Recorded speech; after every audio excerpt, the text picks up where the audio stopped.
Seja muito bem-vindo ao Pura Vida, o programa que lhe dá a conhecer os casos de sucesso na área da medicina em Portugal. Todas as semanas vamos ao encontro dos profissionais de excelência que conseguem contornar os diagnósticos mais complexos. Em todo o mundo, são poucos os cirurgiões que conseguem colocar uma banda gástrica através de uma simples incisão no umbigo. Um deles é português e está hoje aqui connosco no Pura Vida, Dr. Rui Ribeiro. Seja muito bem-vindo. Obrigada por ter aceito o nosso convite. Obrigado, o prazer é meu. Este procedimento que estava a falar foge um bocadinho à regra do que é a colocação normal de uma banda gástrica, isto porque é feito com recurso a uma abordagem diferente, o SILS. Como é que isto tudo é feito, doutor? Esse tipo de abordagem que nós começámos a praticar em 2008 veio na sequência de uma corrente que é tornar a cirurgia cada vez menos agressiva para o doente, cada vez mais mini-invasiva e, portanto, de forma a que provoque menos dor, a que tenha menos impacto na vida do doente, que permita uma recuperação mais rápida e mais tranquila depois de uma intervenção cirúrgica. A abordagem SILS, quer dizer Single Incision Laparoscopic Surgery, portanto, cirurgia através do umbigo, destina-se exatamente a provocar menos dor e a deixar menos marcas, menos cicatriz no doente. E é um conceito que se aplica a vários tipos de cirurgias, não é? Portanto, sobretudo cirurgias mais correntes, como a cirurgia da litíase vesicular, a chamada operação à vesícula, ou a cirurgia de algum tipo de hérnias, ou alguma cirurgia ginecológica, tipo a ligação de trompas. De facto, os verdadeiros pioneiros deste tipo de abordagem foram os ginecologistas nos anos 70, que faziam laqueações de trompas com aparelhos primitivos através do umbigo. Mas, para algum tipo de cirurgias, para a cirurgia do ovário, a cirurgia do útero, é algo que, de facto, faz sentido e hoje em dia é uma prática relativamente corrente. No campo da cirurgia metabólica, cirurgia da obesidade e diabetes, de facto, foi também aplicada com a mesma intenção, portanto, permitir uma cirurgia mais confortável para o doente, com menos problemas. E nessa medida, em 2008, na altura em que ainda se faziam bandas gástricas, eu de facto comecei a fazer esse tipo de abordagem, recorrendo à técnica da banda gástrica, que é uma técnica mais simples. Mas, porque a banda já estava de alguma forma em declínio, rapidamente evolui para fazer cirurgias de reseção orgânica, como o sleeve gástrico, chamado sleeve ou gastrectomia vertical calibrada, portanto, que no fundo consiste em cortar parte do estômago e tirá-lo para fora, reduzir o tamanho do estômago, que é uma cirurgia mais complexa que a banda. Portanto, na altura comecei a fazer esta cirurgia também pelo umbigo. E realmente conjugavam-se dois fatores. Eram os doentes com menos peso que precisavam desta cirurgia, e eram os doentes com menos peso que tinham mais interesse numa cirurgia sem cicatriz, nomeadamente as mulheres mais jovens. E, portanto, consegui fazer uma série de alguns doentes, bastantes, na altura 40 e tal, desta forma, o que foi relativamente pioneiro a nível da Europa e até do mundo. Sem dúvida, o doutor tem sido precursor nestas técnicas. Exatamente. É um procedimento muito minucioso, não é, doutor? Já é bastante minucioso o sleeve. Entretanto, a coisa correu bem e evolui para o bypass gástrico, que no fim de contas é a técnica top da cirurgia da obesidade e que também pode ser feita desta forma. Digamos que o programa de SILS não evoluiu mais porque requer algum material específico, tem custos adicionais e em 2010, 2011, com a crise económica, os hospitais e os doentes deixaram de conseguir pagar esse extra financeiro que era implicado pelo uso de algum tipo de materiais necessário para este tipo de abordagem. E, portanto, o interesse diminuiu um pouco nessa medida. Mas, apesar de tudo, continuamos a operar alguns casos em que há, de facto, um grande interesse do ponto de vista cosmético ou do ponto de vista da redução da dor, em alguns casos, em alguns doentes, em que o peso é mais baixo ou em que a parte estética, como repetindo, tem que ser mais preservada. Continuamos a fazer este tipo de abordagem e temos a esperança... Tem essas vantagens, e bastantes. E estamos convictos de que no futuro, com o advento da cirurgia robótica, que é um novo conceito ainda dentro da tal linha da mini-invasividade, no futuro, no presente já temos algumas cirurgias robóticas em alguns hospitais, mas mais uma vez, o robô é um instrumento muito caro, com uma manutenção extremamente cara e poucos hospitais conseguem aceder à robótica em Portugal. Enfim, noutros países há mais do que em Portugal, bastante mais, mas já vamos tendo alguns. Mas estamos convencidos que com a baixa do preço dos robôs cirúrgicos vamos ter um spread da utilização e existem robôs exatamente para o SILS, que vão permitir resolver alguns problemas do SILS. Porque Quando trabalhamos pelo umbigo, uma das situações que temos é que, como é que é de explicar? Nós naturalmente operamos com a mão direita do lado direito e com a mão esquerda do lado esquerdo. Quando estamos em filos, temos que inverter as mãos. Exatamente, a mão direita do lado esquerdo e a mão esquerda, a coisa. O que o nosso cérebro não gosta nada.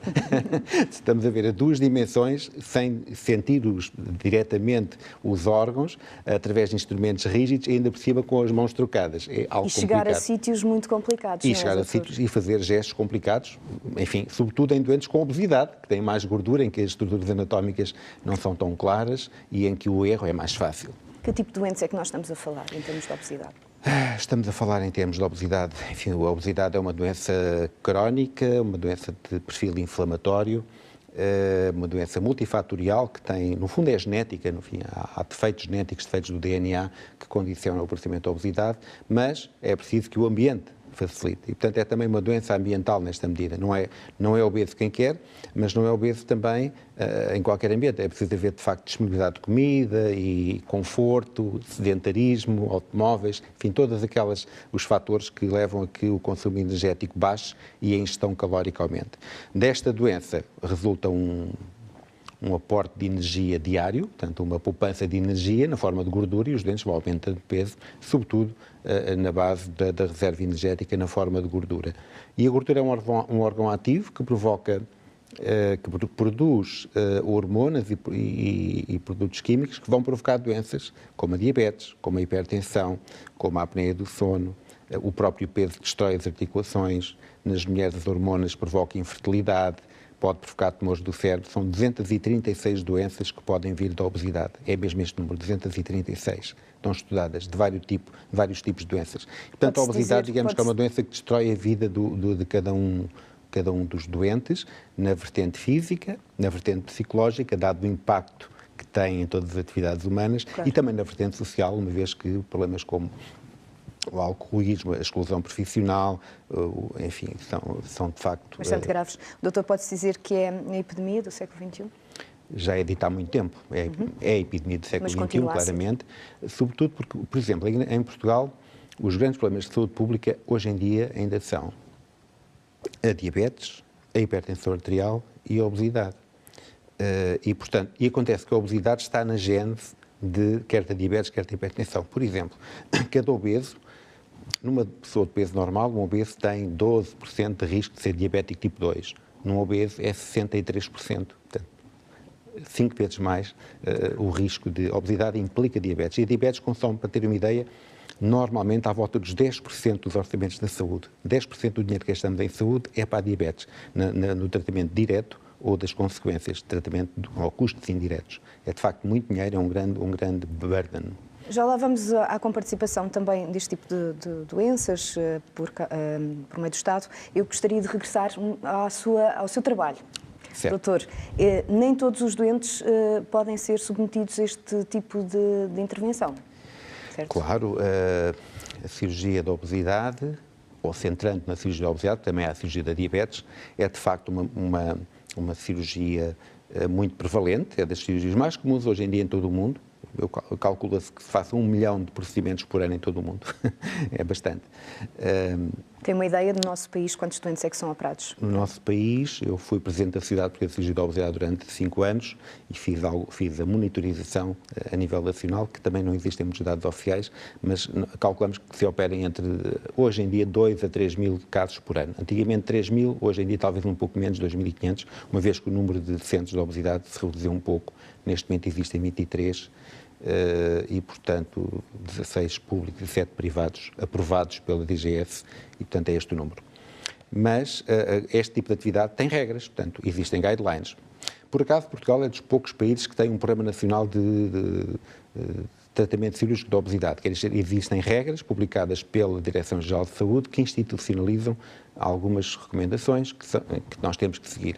Temos que operar os doentes que tenham alguns critérios, que tenham algum peso que justifique a intervenção. Não é? É muito comum chegarem-nos doentes com um bocadinho de peso a mais, mas não é tanto, nem provocam doenças, e é sempre, temos pena, lamento, mas o seu caso não é para operar, é para fazer algum controle dietético, algum apoio psicológico, alguma farmacoterapia, mas não é para operar porque não justifica. No fundo, operamos os doentes em que o risco das doenças é maior que o risco da operação.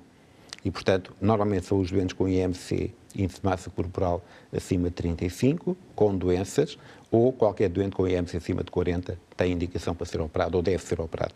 Isto quer dizer que, operando 3.000 casos por ano, num universo em que nós temos qualquer coisa como 16% de obesos em Portugal, obesos mesmo, quer dizer que operamos 1% dos doentes que têm necessidade deste tipo de tratamento. O que é que isto quer dizer? Não temos recursos para resolver o problema cirurgicamente, nem queremos, não é? Sim. O tratamento da obesidade é um problema de gerações, é um problema cultural que tem que ser resolvido pela via da educação, sobretudo nas crianças, pela prevenção, por evitar os fatores de risco, quer o sedentarismo, quer a ingestão de comida hipercalórica ou de alimentação. Temos que ter medidas alimentares, evitando alimentos errados, fazer esta educação, e em vários decénios resolver o problema. A cirurgia apenas destina a resolver os problemas mais graves, os casos mais agudos, os doentes que sofrem mais. Exato, não é a solução, a cirurgia. Não vai ser. Doutor, nós temos o exemplo de um paciente seu que perdeu 130 quilos. Vamos ficar com a história do Miguel Ângelo. Tudo começou porque a minha mãe trabalha em casa, 2 diretores nesta casa da TVI, e que aceleraram o processo. Fomos à televisão, o Dr. Rui estava presente, eu não sabia, a minha mãe sabia, já calculava quem é que já conheceu o Dr. Rui ou não, já sabia o porquê de ir à televisão e que seria ele já a ajudar. E tudo começou aí nesse programa que ele teve lá connosco, tivemos a falar sobre a obesidade, que é um problema grave a nível global mesmo. E a partir daí o doutor prontificou-se a tratar do meu caso, e ainda me recordo, a primeira coisa que ele me disse, e ele depois vai confirmar, a primeira coisa que ele me disse na primeira consulta foi que eu estava disposto a levar isso até ao fim. Eu disse que sim, eu disse que não ia desapontar o doutor. E assim foi, começou. Foi um processo longo, desde que começámos com análises e exames para ver se tínhamos tudo em ordem. Depois temos um trabalho grande de uma equipa enorme que está atrás dele. Eu tinha uma psicóloga, tinha um meu nutricionista, tinha uma série de pessoas que trabalhavam para mim. Trabalhavam literalmente para mim, não é? Eles trabalham para toda a gente, mas trabalhavam para mim. Queriam-me ajudar. Ou seja, no fundo é um trabalho de um grupo de pessoas enormes a que vou estar sempre em dívida para o resto da minha vida, e foi um processo longo. Fomos para a operação, do qual eu tinha muito medo, embora enquanto o meu tempo de espera, enquanto ia o percurso até à operação, esses 2 meses, cerca de 2 meses e picos até à operação, fui operado a 14 de fevereiro, há 2 anos atrás, e fui pesquisando. Eu gosto muito de saber o que é que eu estou a fazer, o que eu tenho que fazer, o que eu vou fazer. Fui acompanhando testemunhos de outras pessoas que fizeram operações parecidas. E que operação foi esta? Eu fiz um mini bypass gástrico, não é um bypass gástrico normal, acho que tem derivação em Y, acho eu, salvo erro, que é para além de me cortarem o estômago ficar reduzido a menos de metade, no meu caso. Acho que tem uma ligação direta do intestino grosso à parte do estômago que estou a utilizar. Tenho que ter uma série de cuidados, tive que ter uma série de cuidados para cada operação, tanto no pré-operatório como no pós-operatório, principalmente no pós-operatório, sempre acompanhado pelo psicólogo, pelo nutricionista e pelo próprio Dr. Rui. E foi um processo, digamos que foi complicado. Os primeiros 2, 3 meses foram muito complicados, porque o corpo ressente-se muito. Estamos ali na parte inicial em que a gente sente o choque inicial é muito forte. Eu falo por mim, e quanto mais peso as pessoas têm, acho que o choque é maior. E no meu caso o primeiro mês recordo-me de ter perdido num mês cerca de 20 e qualquer coisa quilos, numa coisa assim parecida. E já é um choque tremendo, o nosso corpo cede, tanto cede que a gente não tem centímetros autênticos cadáveres, entre aspas, não é? É um tipo de operação que mais rigorosa, ou seja, que nos ajuda a perder peso de forma mais rápida, ou seja, a percentagem de sucesso é enorme, desde que também a minha parte, eu comprar a minha parte, que é a mais importante. Se eu tiver disciplina naquilo que eu tiver a fazer, obviamente que as coisas vão correr normalmente, porque é isso que foi o caso. As pessoas perdem muito peso, vão perdendo muito peso. há de chegar depois a uma certa altura, 6, 7 meses, que as pessoas têm ali estabilizam um bocado, ligeiramente. Depois volta a descer, não nunca na porcentagem que era antes. Nos meses seguintes perdeu então, era o quê? 20 quilos por mês, mais ou menos, que ia perdendo? Os primeiros 2 meses, 2, 3 meses, foi uma perda de peso bastante abrupta mesmo, muito rápida. Desde a operação até agora ainda perdeu? 160 quilos por aí, mais coisa e menos coisa. Pós a operação temos cerca de 4 processos a seguir. Temos uma fase de líquidos, 4 fases, é isso, quer dizer, 4 fases, que é uma fase de líquidos, depois temos a fase de moles e por aí fora até chegar aos sólidos. Ou seja, é 2 semanas cada, intervaladas para cada. Após a operação? Após a operação, logo após a operação. Começamos com os líquidos, somente líquidos. E depois vamos, com o passar do tempo, vamos tomando de certa forma a alimentação convencional, não é? Vamos a pouco e pouco, até chegar aos sólidos. Um mês depois já comecei a comer algumas coisas sólidas, um mês e picos. E isso também dependendo do organismo de cada pessoa. Atenção, a cada caso é um caso. Claro. Temos uma dieta para seguir temos que comer muito, para já temos que comer muitas vezes ao dia, 8 a 10 vezes ao dia. É toda uma questão de a gente saber o que temos de fazer. Temos que de manhã, antes do pequeno almoço, depois do pequeno almoço, mas tudo em doses menores, porque o nosso estômago está reduzido, não podemos comer da mesma forma que comia antes, claro. Senão estragamos tudo, não é? É sempre assim, é um processo muito longo e é um processo que funciona principalmente aqui, na cabeça da pessoa. Temos de trabalhar bem a cabeça. Eu acho que o principal mesmo é a nossa cabeça a funcionar, porque a partir daí, se as coisas funcionam, eu consigo levar tudo. Mais difícil ou menos difícil, mas a gente leva tudo o tempo sempre em frente. Normalmente é assim. Uma entrevista do repórter Tiago Bolim. Doutor, a gratidão destes pacientes é algo que fica, não é, para a vida? É muito recompensador. De facto, conseguimos intervir de uma forma muito importante na vida de cada um, intervir de forma positiva, com benefício, não é? E, portanto, eles ficam de facto muito agradecidos e ficam muito ligados ao cirurgião e à equipa, provavelmente para o resto da vida. Pelo menos uma boa parte dos doentes. Há outros que têm a tendência depois para fugir um pouco das consultas, fazer o drop-out e não aparecer mais porque acham que são capazes. Depende da personalidade de cada um, mas de uma forma geral, para nós é muito recompensador ver tanto bem que fazemos aos doentes. O Miguel Ângelo falava na questão da disciplina, isso que o doutor focou agora. É muito, muito importante. Obviamente, sendo uma doença muito grave, muito difícil de tratar, por isso é que há tanto tratamento à volta da obesidade sem resultados, não é? De facto, o único tratamento que hoje em dia tem resultados muito importantes e que perduram no tempo, por muitos anos, é a cirurgia ou o tratamento com cirurgia. E porquê? Porque vamos intervir, de facto, nas vias metabólicas, nas hormonas que comandam a doença.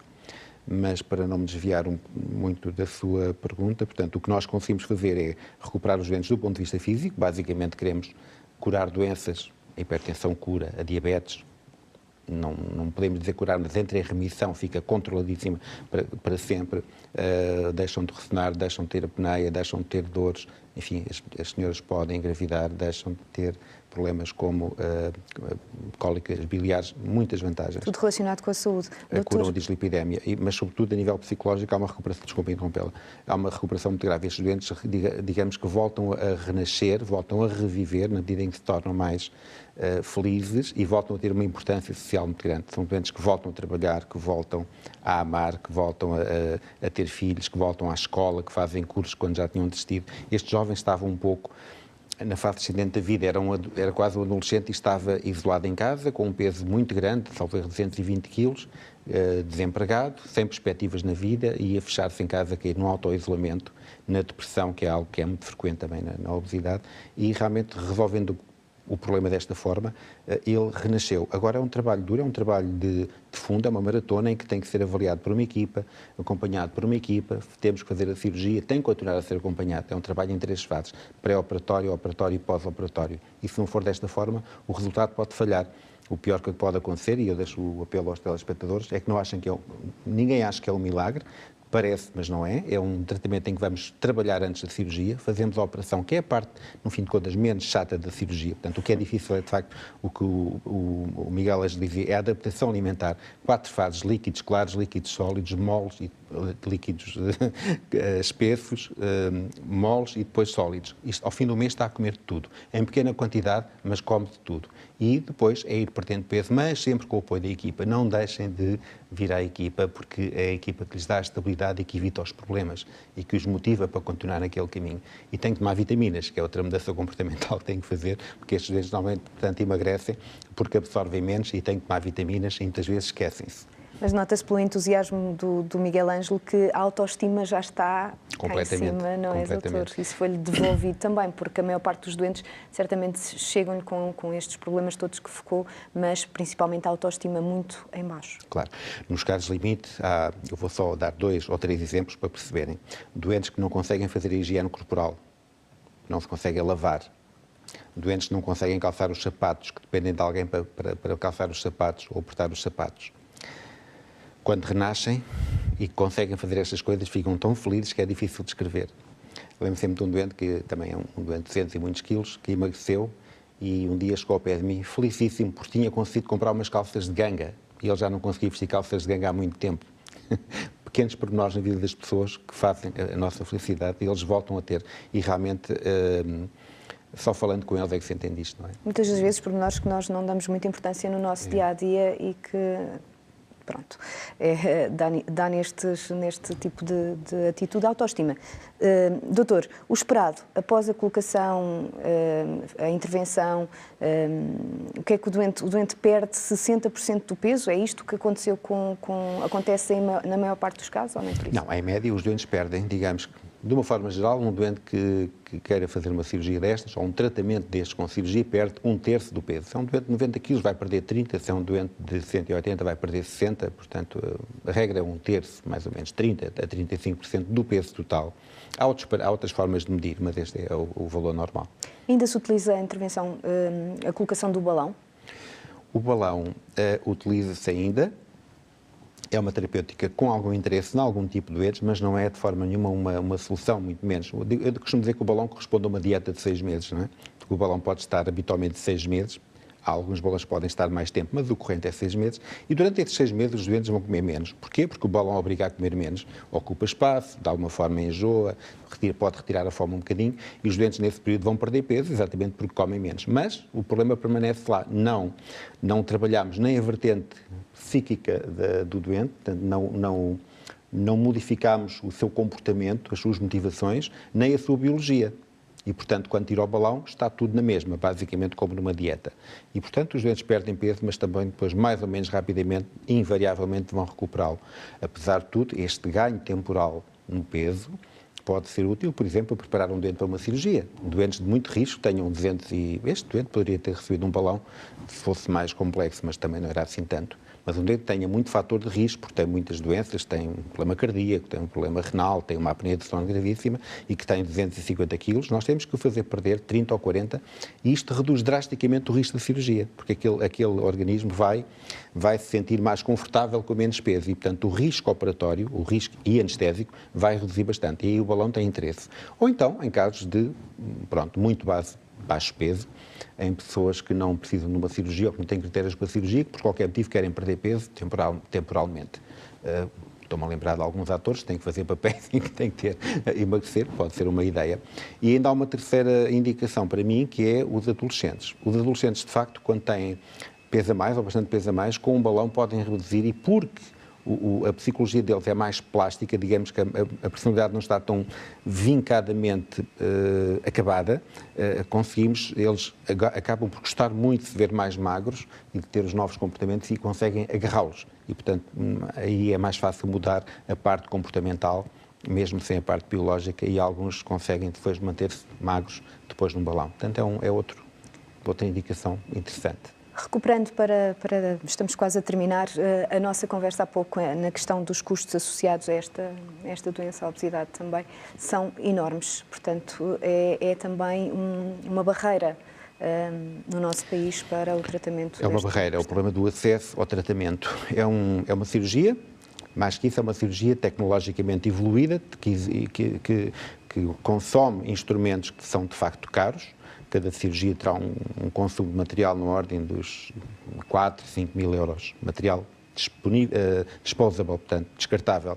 E, portanto, material que é para usar e deitar fora. E, portanto, o preço da cirurgia é de facto elevado. O Estado participa a algumas cirurgias, tanto nos hospitais públicos, nos centros que existem, mas o número não é de facto suficiente. Deveria ser mais elevado. Isto não é paradoxal. Eu disse que a cirurgia não vai resolver a obesidade, mas nós temos doentes graves que justificariam um maior número de cirurgias, porque esses vão beneficiar muito e não é só o doente que beneficia. Está calculado que cada uma destas cirurgias que nós fazemos, pelo efeito poupador que vai induzir no consumo de medicamentos, na redução de consultas médicas, no consumo de operações, por exemplo, mas sobretudo nos medicamentos, portanto, esta cirurgia vai induzir poupança. Portanto, cada doente vai gastar menos, depois de operar e quando emagrecer, vai gastar menos dinheiro. E o custo da cirurgia está amortizado ao fim de 3 anos ou 3 anos e meio. Se for um diabético tipo 2, é ao fim de 2 anos. Ou seja, é um bom investimento. Portanto, quando gastamos 8 ou 10 mil euros numa cirurgia, sabemos que daí a 2 anos o dinheiro está recuperado e daí para a frente, cada ano vamos ter um superávit em termos económicos. Ora, os políticos deviam entender isto de outra forma, ou as seguradoras que continuam a não comparticipar este tipo de cirurgias e, portanto, perceber que o próprio Estado, o próprio Sistema Nacional de Saúde vai poupar dinheiro investindo mais nestas cirurgias nos doentes graves. E as seguradoras a mesma coisa. E os próprios doentes podem fazer este tipo de abordagem e pensar na sua vida desta forma. De facto, também do ponto de vista, é uma cirurgia cost-effective, como nós dizemos, em que o custo-benefício é muito grande. Doutor, muito obrigada por ter vindo ao Pura Vida. Vamos ficar por aqui. Obrigada também por ter estado aí desse lado. Voltaremos para a semana com mais casos de sucesso, histórias positivas, aqui no S+.